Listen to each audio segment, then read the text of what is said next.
إلا المحصلة أبو جهل مش مسلم معذور، أبو جهل كافر. طب كافر إزاي وهو بيحج ويعتمر، وإذا ركب الفلك وقامت موجة بيدعو الله مخلصا له الدين؟ تمام.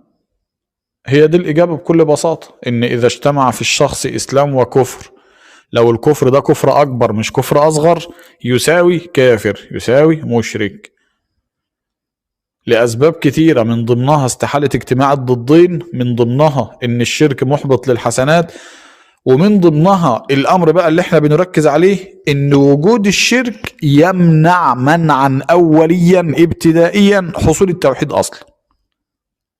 يعني طالما هو مشرك أنا بجزم إنه مستحيل يكون محقق التوحيد أصلا. ليه؟ لأن تحقيق التوحيد معناه نفي الشرك والبراءة منه. تمام. كما قال الله عز وجل: وما أمروا إلا ليعبدوا الله. ما قالش يعبدوا الله وخلاص، قال مخلصين له الدين، وما قالش كده وخلاص، قال حنفاء.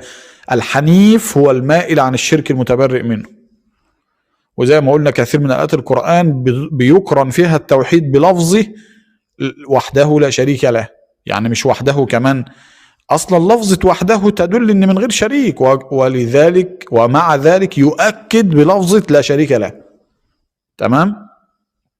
طيب تخيلوا لغويا اصلا ان كلمة الله لا تطلق الا على الله. يعني الاصنام والاوثان ممكن تسمى آلهة بالباطل، ربنا سماها كده، سماها آلهة. تمام. الله عز وجل وصفها حتى في القرآن: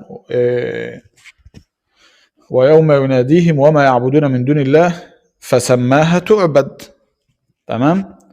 في آيات القرآن لا حول ولا قوة إلا بالله.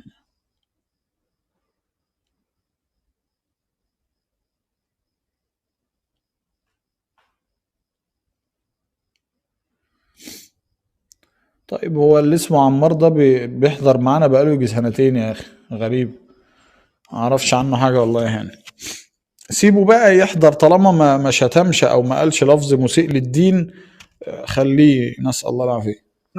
لا يا شيخ حازم، هو بيدخل يعمل الإشهار ده ويخرج على طول. أنا ملاحظه كذا مرة يقوم عامل الإشهار ده، نفس الإشهار اللي بيعمله ويقوم خارج. لو حد عامل له حد ضيفه، أنا كنت ضيفه علشان كان بيحضر معانا غرف المسطحين وكده.